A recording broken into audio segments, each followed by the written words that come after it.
Assalamualaikum warahmatullahi wabarakatuh. Alhamdulillahirabbil alamin wal aqibatu lil muttaqin wala udwana illa 'alal zalimin. Asyhadu an la ilaha illallah wahdahu la syarikalah wa asyhadu anna Muhammadan abduhu wa rasuluh la nabiyya ba'dah. Allahumma shalli wa sallim ala sayyidina Muhammad wa ala alihi wa sahbihi ajma'in. Amma ba'du. Para jamaah, Bapak Ibu sekalian rahimakumullah. Alhamdulillah, marilah selalu kita perbarui rasa syukur kita kepada Allah Ta'ala sehingga kita bisa berkumpul saat ini atas nikmat dan karunia Allah Ta'ala semata. Salawat dan salam mudah-mudahan selalu tercurah kepada baginda Rasulullah Muhammad SAW, para keluarga, para sahabat dan para pengikutnya ila yaumil qiyamah. Marilah kita lanjutkan kisah Islami yang ada dalam Al-Quran, yaitu kisah Nabi Yakub alaihissalam dan teladannya. Ada banyak keteladanan yang bisa kita ambil sebagai pelajaran dari biografi atau kisah Nabi Yakub alaihissalam. Di antaranya dua hal ini yang menjadi penekanan kita pada kesempatan ini, yaitu menjaga kerukunan dalam keluarga serta kesabaran yang dimiliki oleh Nabi Yakub alaihissalam. Nah, jemaah sekalian, beliau adalah Yakub ibnu Ishak ibnu Ibrahim. Dinamakan Yakub karena ia lahir dalam keadaan memegang tumit saudaranya. Dari kata-kata akobun, ya, akobun itu tumit. Nah, jadi Yakub itu adalah kaitannya memegang tumit saudaranya. Beliau adalah memiliki saudara kembar, yaitu Is atau Isu, yang mana sebenarnya Nabi Yakub ini awalnya lebih dahulu, tapi saudaranya ini nggak mau kalah, ya. Jadi Is ini memiliki watak yang pesaing gitu, ya, dan itu sampai besar seperti itu, sehingga Is ini harus lebih dulu, ya, keluarnya.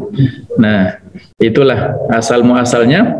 Kemudian beliau juga disebut Israel karena Nabi Yakub ini seringkali melakukan perjalanan di malam hari. Nanti bisa kita lihat bagaimana pada saat beliau melakukan perjalanan dari Palestina ke Irak dan balik lagi ke Palestina, itu sering dilakukan pada malam hari. Di samping sudah kita ketahui bersama, Israel itu adalah dari bahasa Ibrani, dari dua kata, yaitu Is dan Ro'il, ya. Is adalah abdu, Ro'il adalah Allah. Jadi Israel adalah artinya hamba Allah.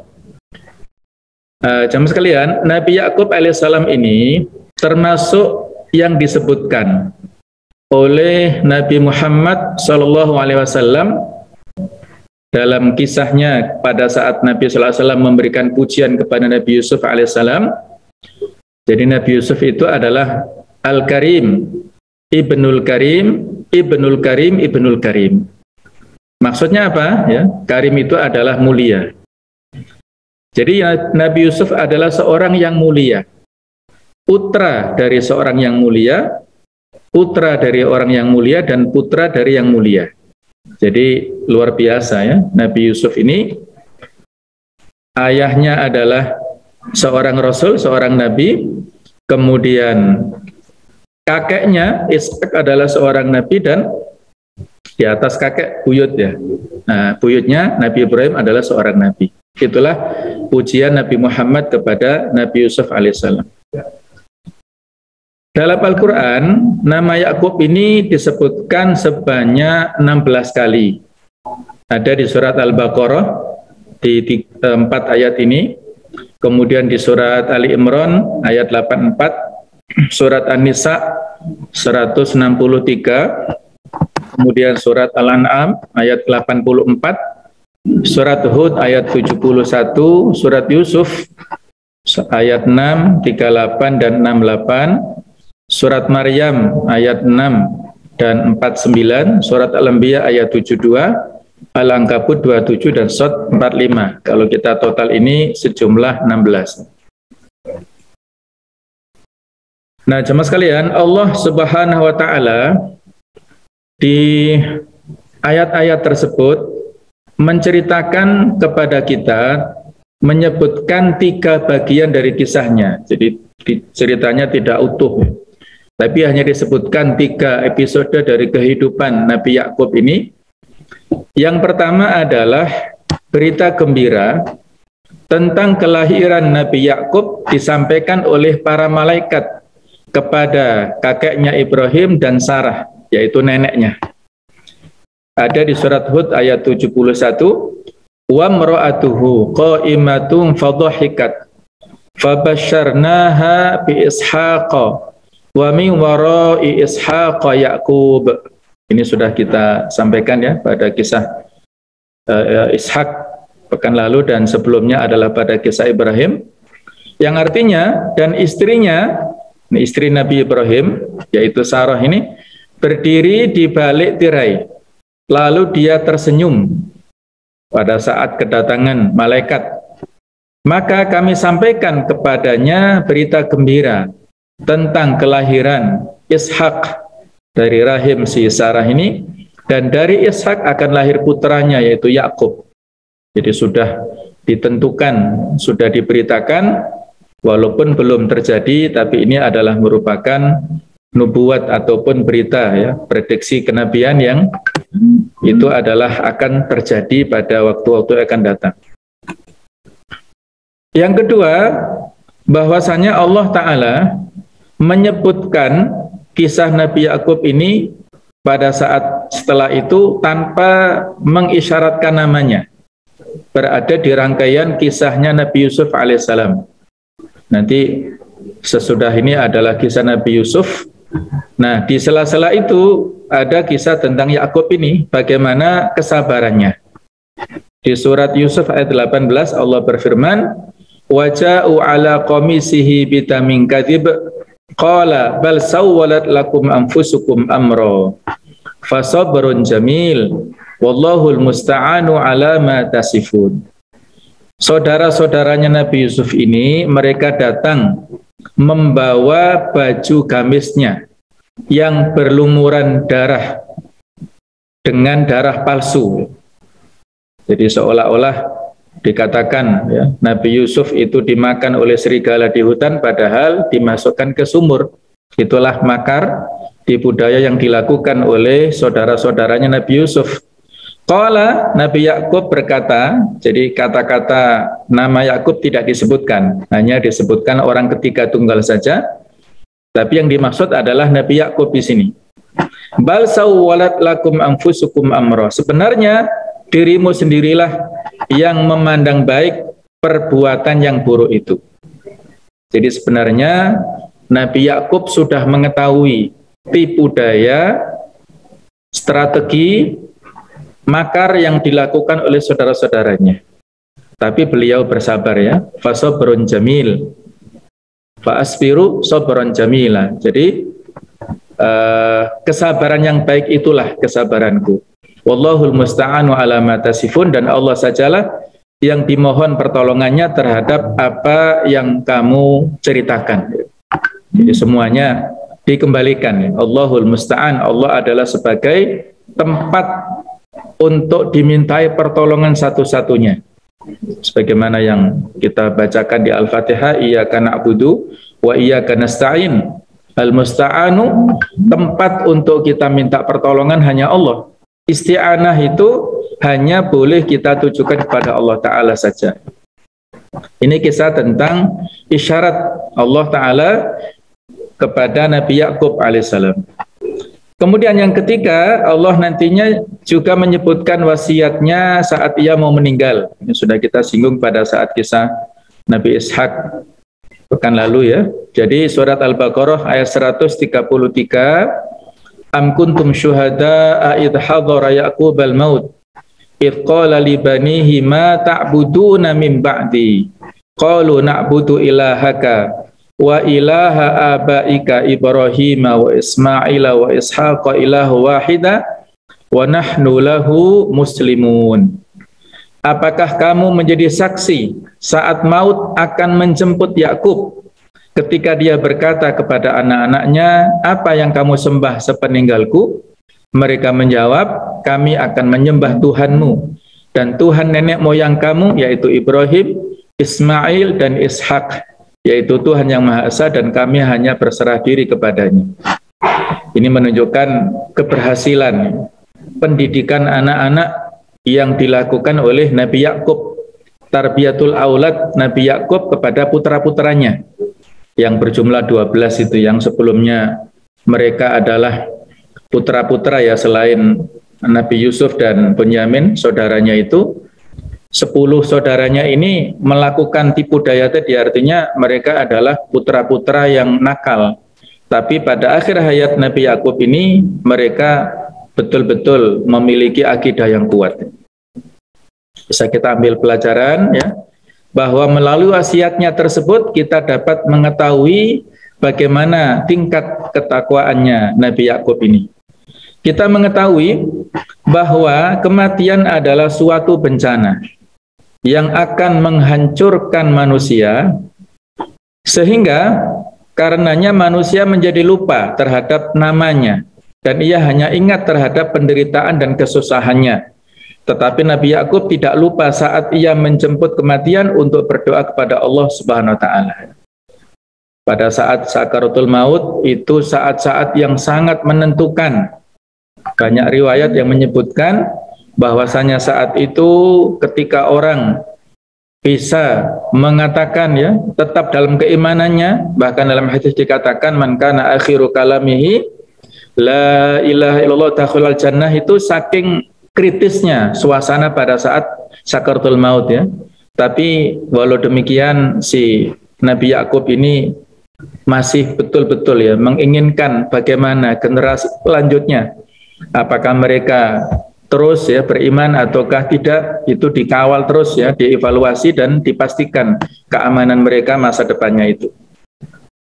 Peristiwa ini terjadi antara Nabi Yakub dan anak-anaknya di saat menjelang kematian adalah peristiwa yang sangat besar. Kita di hadapan seseorang yang menghadapi sakaratul maut. Apakah masalah yang menyibukkan pikirannya di saat sakaratul maut? Apakah pikiran-pikiran yang selalu mengganggunya saat sakaratul maut?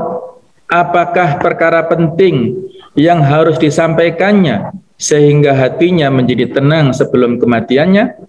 Apakah warisan yang ingin ditinggalkannya kepada anak-anaknya dan cucu-cucunya yang sudah kita singgung ya?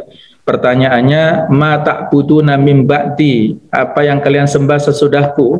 Bukan pertanyaan ma ta'kuluna min ba'di, apa yang kalian makan sesudahku.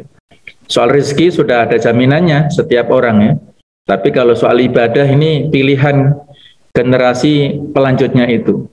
Apakah sesuatu yang ingin disampaikannya sebelum kematiannya yang dapat menjamin keselamatan manusia?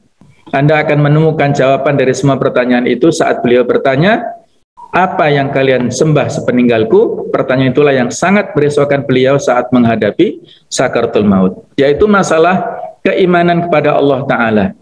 Ia adalah masalah satu-satunya dan ia merupakan warisan yang hakiki.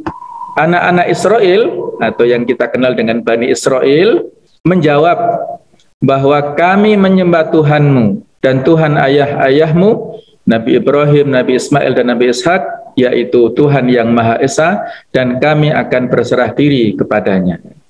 Jadi sebenarnya jemaah sekalian, di dalam kalimat atau jawaban ini, mereka Bani Israel juga mengakomodir ya, mengakui tentang kerasulan Ismail ini ya. Tapi anak turunnya barangkali yang melakukan penyimpangan, sehingga tidak mengakomodir anak turunnya Nabi Ismail termasuk Nabi Muhammad itu, sehingga mereka hasad ya, memiliki sifat iri ya. Telah terdapat dalil yang kuat yang menunjukkan bahwa mereka diutus untuk menyebarkan Islam. Wala tamutunna illa wa antum muslimun. Jadi ada kata-kata Islam di situ. Jika mereka anak-anak Israel keluar dari Islam, maka mereka berarti keluar dari rahmat Allah. Dan jika mereka tetap mempertahankannya, maka mereka akan mendapatkan rahmat. Yakub akan meninggal dan ia bertanya kepada anak-anaknya tentang Islam, di mana ia merasa tenang atas akidah mereka. Jadi tidak ada alasan sebenarnya ya mereka untuk menolak Islam, untuk memusuhi Islam itu tidak ada kalau dilihat dari kisahnya ini. Sebelum kematiannya, beliau mendapatkan ujian berat berkenaan dengan anaknya Yusuf. Yusuf adalah seorang nabi seperti Yakub, di mana Allah mengutusnya pada penduduk Mesir. Ini pada kisah berikutnya ya.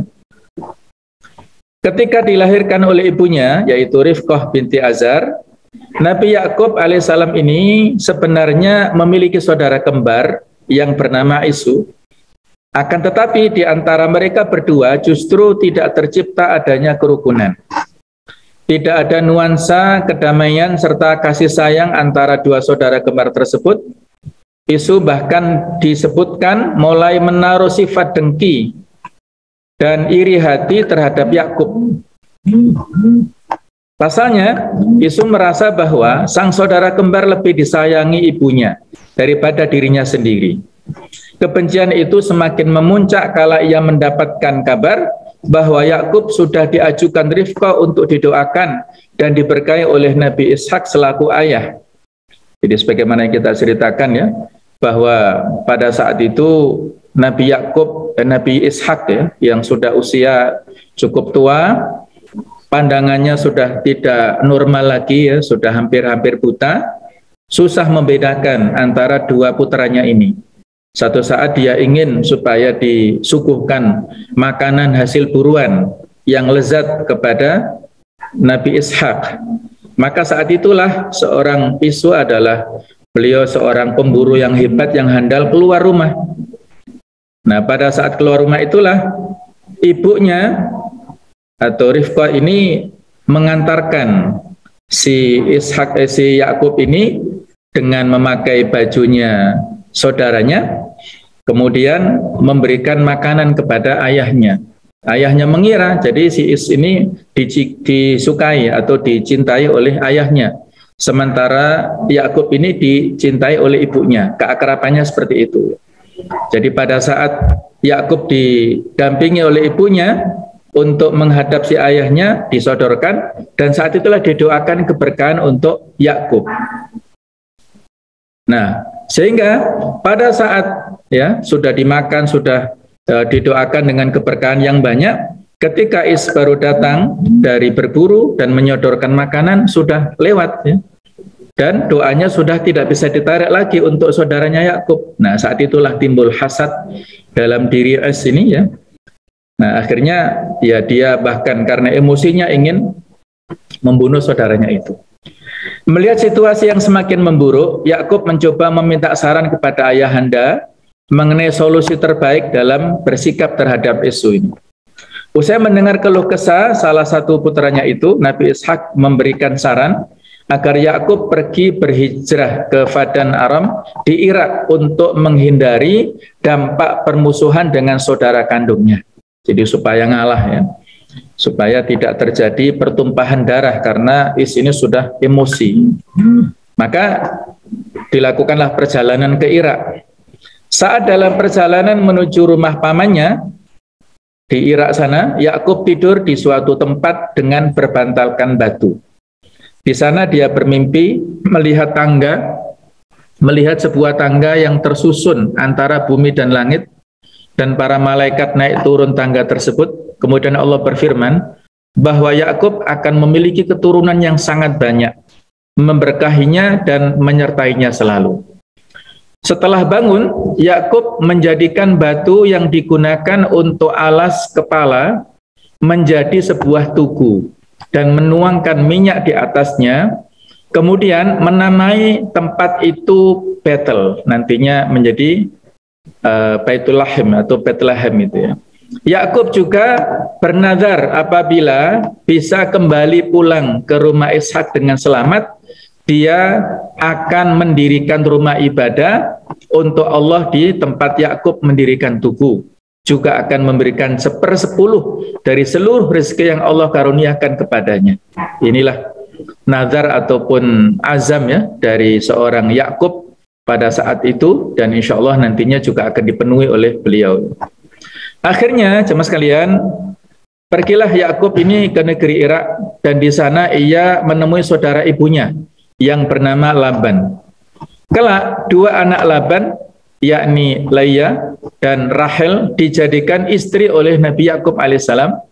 Dari istrinya Rahel itulah kemudian lahir Nabi Yusuf. Jadi syariat pada saat dulu beda dengan sekarang ya. Kalau syariat Nabi Muhammad tidak boleh mempertemukan dua saudara ya, wa antajma'u bainal ukhtaini illa ma qad salaf ya. Jadi seorang putri dan mbaknya atau adiknya tidak bisa dinikahi bersama-sama. Tapi pada saat dulu belum ada syariat seperti ini ya. Jadi syariat dulu direvisi oleh yang sekarang ini. Sebagai seorang ayah yang baik, keteladanan yang juga bisa diambil hikmahnya dari kisah Nabi Yakub alaihissalam diantaranya adalah ia mendidik anak-anaknya dengan pendidikan yang bagus. Selain itu, ia juga memberikan nasihat dan menyelesaikan masalah mereka dengan bijak. Solusi-solusi yang diberikan itu adalah solusi yang bijak. Nah, di Mesopotamia, yaitu di Irak, Yakub kemudian sampai dan tinggal di rumah Laban ini yang berada di Haran. Laban memiliki dua putri yang sulung bernama Leah dan yang bungsu bernama Rahel. Yakub melamar Rahel dan Laban menerima pinangan. Diingat-ingat ya nama-namanya. Rahel ini putri keduanya. Jadi yang dipinang oleh Yakub itu putri kedua si Laban ini, yaitu namanya Rahel, dan itu adalah ibu dari Nabi Yusuf ya. Menerima pinangan tersebut dengan syarat Yakub mau bekerja menjadi penggembalanya selama 7 tahun. Jadi harus ngawulo dulu ya, harus bekerja selama 7 tahun, tidak digaji ya. Jadi harus mengabdikan pada si Laban ini, menggembala selama 7 tahun. Nah, saat waktu 7 tahun telah usai, diadakanlah pesta pernikahan dan Laban menikahkan Leah dengan Yakub. Jadi yang dilamar tadi itu adalah Rahel. Ternyata yang dinikahkan adalah mbaknya ini. Nah, di pagi harinya barulah Yakub tersadar kalau dia tidak dinikahkan dengan Rahel tapi dengan Leah.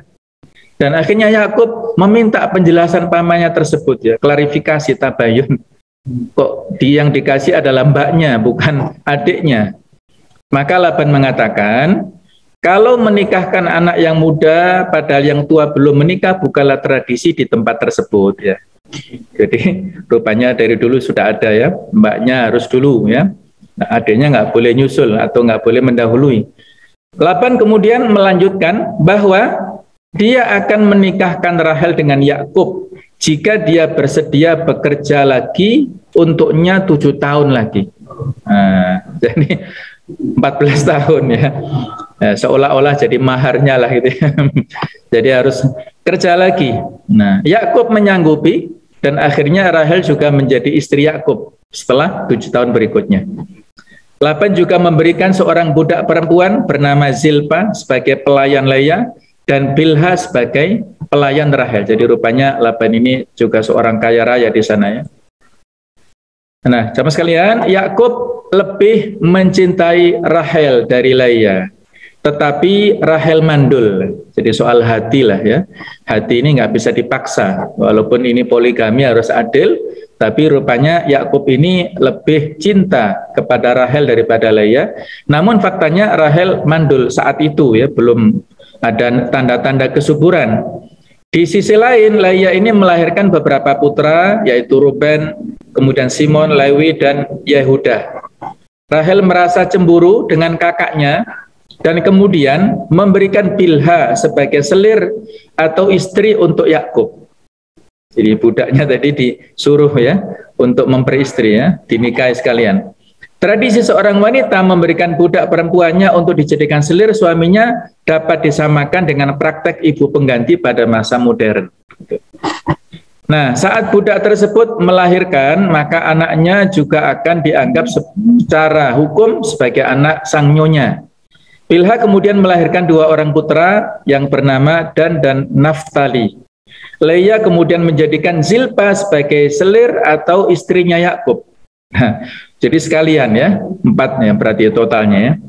Zilpa kemudian melahirkan 2 orang putra yaitu Gad dan Asher. Leah kemudian mengandung lagi dan melahirkan 2 putra, Isakhar dan Zebulun.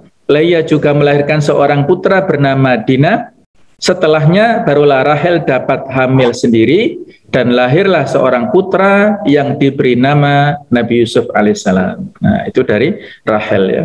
Termasuk Benyamin nanti dari Rahel juga.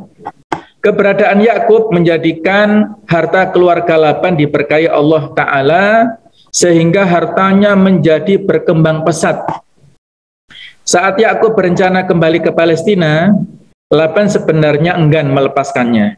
Yakub meminta upah dari pekerjaannya selama ini, yakni kambing domba yang hitam, berbintik-bintik dan belang-belang dari hewan ternak Laban. Laban menyetujuinya. Tetapi anak-anak Laban kemudian mengambil hewan-hewan ternak dengan ciri-ciri seperti itu dan membawanya pergi sejauh perjalanan 3 hari. Sedangkan hewan ternak yang tersisa dibiarkan dipelihara oleh Yakub. Jadi rupanya ada hasadnya ya dari anak-anaknya ini. Kemudian Yakub memotong dahan-dahan pohon muda dan mengupas sebagian kulitnya sehingga di dahan-dahan tersebut terbentuk pola belang-belang. Dahan-dahan itu kemudian diletakkan di tempat-tempat minum ternak tersebut karena mereka suka kawin saat hendak minum. Jika ternak-ternak itu kawin di depan dahan itu, maka anaknya juga akan menjadi belang-belang. Yakub meletakkan dahan-dahan itu hanya di depan hewan ternak yang kuat. Jadi hewan yang lahir berbintik atau berbelang dalam keadaan kuat. Dan semuanya menjadi milik Yakub, sedangkan yang lemah tetap menjadi milik Laban. Peristiwa ini adalah mukjizat yang dimiliki oleh Nabi Yakub alaihissalam. Akhirnya episode berikutnya adalah kembali ke Palestina. Nabi Yakub kembali ke Palestina bersama istri-istri dan anak-anaknya, para budak dan hewan-hewan ternak. Yakub mengutus seseorang terlebih dahulu untuk menemui Esau. Tetapi saat kembali, utusan tersebut menyatakan bahwa Esau sedang dalam perjalanan menemui Yakub, diiringi 400 orang. Wah, ini mau apa ini ya? Apakah mau perang atau mau balas dendam apa ya? Merasa takut, Yakub kemudian membagi kafilahnya menjadi 2 rombongan agar bila yang satu diserang, yang lain dapat selamat. Nah, jemaah sekalian, satu malam Nabi Yakub ini menyeberangkan kafilahnya melewati sungai Yabok atau diidentifikasikan dengan sungai Zarqa, meninggalkan Yakub seorang diri.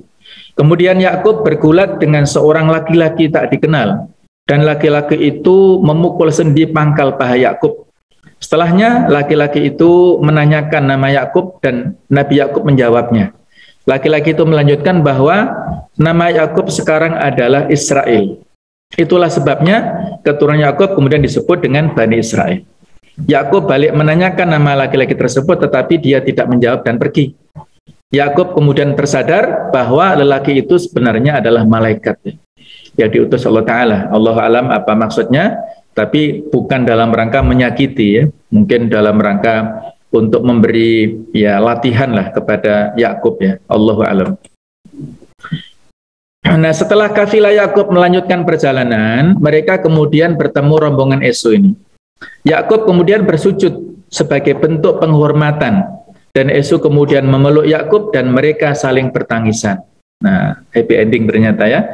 Jadi yang namanya saudara ya, saudara, walaupun mungkin sebelumnya ada permusuhan, tapi ternyata ketika Nabi Yakub saat itu merendahkan dirinya ya di hadapan saudaranya, maka bisa dimaafkan.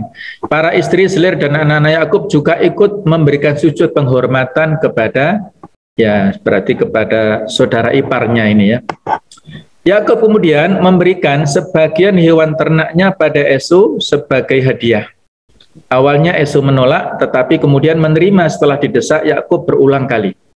Esau menawarkan untuk menemani kafilah Yakub untuk diantar sana ke Palestina ya, tetapi Yakub menolak tawaran tersebut karena anak-anaknya masih kecil dan ada hewan-hewan ternaknya yang masih menyusu sehingga mereka tidak bisa berjalan tergesa-gesa. Rombongan Esau dan Yakub kemudian berpisah.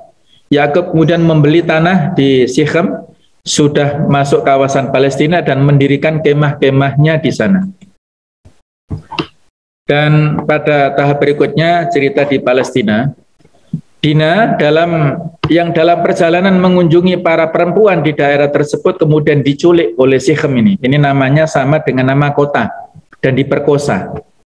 Sikhem kemudian justru jatuh cinta dengan Dina dan ingin menikahinya. Maka sang ayah Sikhem yang merupakan pemimpin kawasan tersebut, yaitu Hemor, mengunjunginya Yakub dan merundingkan kemungkinan keluarga mereka untuk berbesanan. Namun anak-anak Yakub yang lain merasa sakit hati dengan perlakuan mereka pada Dina, tetapi kemudian mereka memberi syarat agar keluarga Hemor untuk berkhitan supaya Dina bisa dinikahkan dengan Sikhem ini. Dan berkhitan adalah tanda seseorang masuk dalam agama Ibrahim saat itu. Hemor sepakat dan dia menyuruh laki-laki dari keluarganya dan penduduk kota untuk berkhitan. Saat rasa sakit berkhitan masih terasa di antara penduduk, Simon dan Lewi datang dan membunuh mereka semua, termasuk di antaranya adalah Sikhem dan Hemor, mengambil harta mereka dan membawa Dina pulang. Ya. Jadi rupanya dengan kekerasan. Ya. Setelahnya Allah memerintahkan kafilah Yakub ke Betel atau ke Baitul Maqdis ya untuk tinggal di sana.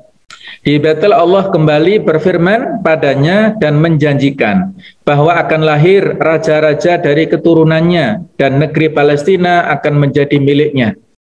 Yakub kemudian mendirikan tugu di tempat tersebut, menyembelih hewan untuk kurban dan menuangkan minyak di atasnya. Beberapa tempat yang diidentifikasikan sebagai Betel adalah Baitin atau Al-Birah atau Baitul Maqdis atau Yerusalem yang sekarang menjadi pusat perhatian dunia karena ada orang-orang Yahudi yang ingin merebut di sana. Setelah itu mereka melanjutkan perjalanan ke Hebron yaitu rumah Ishak. Di tengah perjalanan Rahel melahirkan seorang anak laki-laki yang kemudian dinamai Benyamin. Ya, jadi Benyamin ini adalah saudara seayah dan seibu dengan Nabi Yusuf. Nah, sementara yang 10 yang lain kan beda ya, beda ibu sehingga ada hasad yang ada pada episode berikutnya itu. Ya. Namun persalinan tersebut sangat sulit dan Rahel kemudian meninggal dunia. Dia dikuburkan di daerah dekat Baitul Laham atau Baitul Maqdis tadi. Setelahnya kafilah Yakub tiba di Hebron di kediaman Ishak. Dan Ishak meninggal pada usia 180 tahun.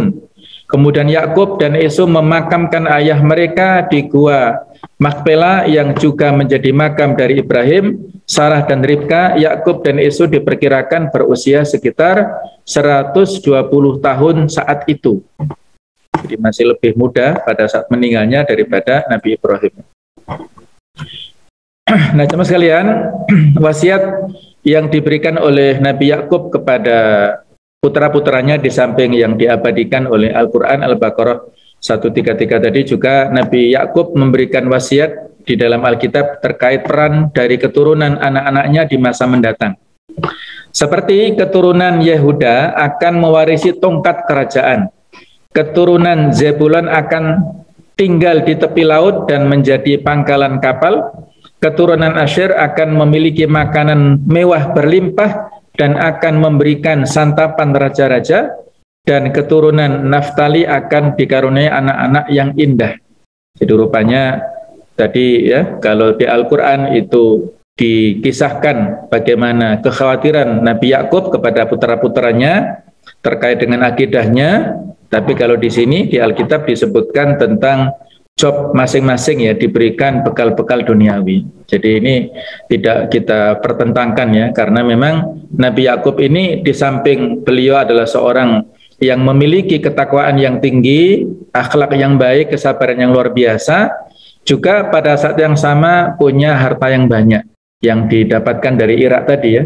Jadi tidak heran kalau pada akhirnya mendapatkan harta yang berlimpah seperti ini dan dibagi-bagi ke putra-putranya. Nah, akhirnya Nabi Yakub ini wafat ya pada usia 147 tahun. Jenazahnya kemudian dirempah-rempahi selama 40 hari dan bangsa Mesir bergabung selama 70 hari. Jadi beliau menyusul lah ya. Nabi Yusuf kan akhirnya menjadi raja Mesir. Nah, kemudian Nabi Yakub diminta untuk ke sana dan rupanya meninggalnya di sana. dan di masyarakat Mesir ya merasa kehilangan dengan sosok Yakub ini, jadi bergabung bahkan selama 70 hari. Setelahnya jenazahnya Yakub ini diantar ke Palestina dan diiringi oleh putra-putranya, para pegawai raja, dan para sesepuh istana. Penduduk Palestina yang melihat prosesi itu menyebutkan bahwa perkabungan orang Mesir amat riuh, jadi ramai sekali ya. Yakub kemudian dikebumikan di Gua Makpela di Hebron, di tempat jenazah Sarah, Ibrahim dan Ishak serta Ribka, yaitu ibunya, dan Leah istrinya juga dikebumikan. Setelah menjadi wilayah kekhalifahan, didirikanlah sebuah masjid di tempat itu yang bernama Masjid Ibrahimi. Inilah foto dari Masjid Ibrahimi yang ada di Palestina, di Hebron, yang menjadi situs ya, yang bersejarah bahwa disitulah dimakamkan nabi-nabi yang menjadi keturunan Nabi Ibrahim ya, dan juga keluarga besarnya. Jadi sekali lagi ini adalah kisah yang betul-betul walaupun singkat ya, tetapi memberikan banyak pelajaran kepada kita semuanya ya. Nabi Yakub alaihissalam bagaimana kebijakannya ya, dalam memberikan solusi atau menghindari konflik di keluarganya ya, konflik beliau sendiri dengan saudara kembarnya, kemudian bagaimana cara untuk menyelesaikan hasad kedengkian yang dimiliki oleh saudara-saudara Nabi Yusuf alaihissalam ya. Nanti lebih jelasnya bisa kita lihat pada saat kisah ya Nabi Yusuf alaihissalam nantinya, dan juga bagaimana beliau berusaha untuk mengkondisikan masa depan anak-anaknya secara akidah, secara ibadah, akhlaknya, ini sebagaimana yang telah dimiliki sikap itu oleh Nabi Ibrahim alaihissalam. Mudah-mudahan ada manfaatnya, kurang lebihnya mohon maaf. Subhanakallahumma wa bihamdik, asyhadu alla ilaha illa anta, astaghfiruka wa atubu ilaik. Ihdinas siratal mustaqim. Wassalamualaikum warahmatullahi wabarakatuh.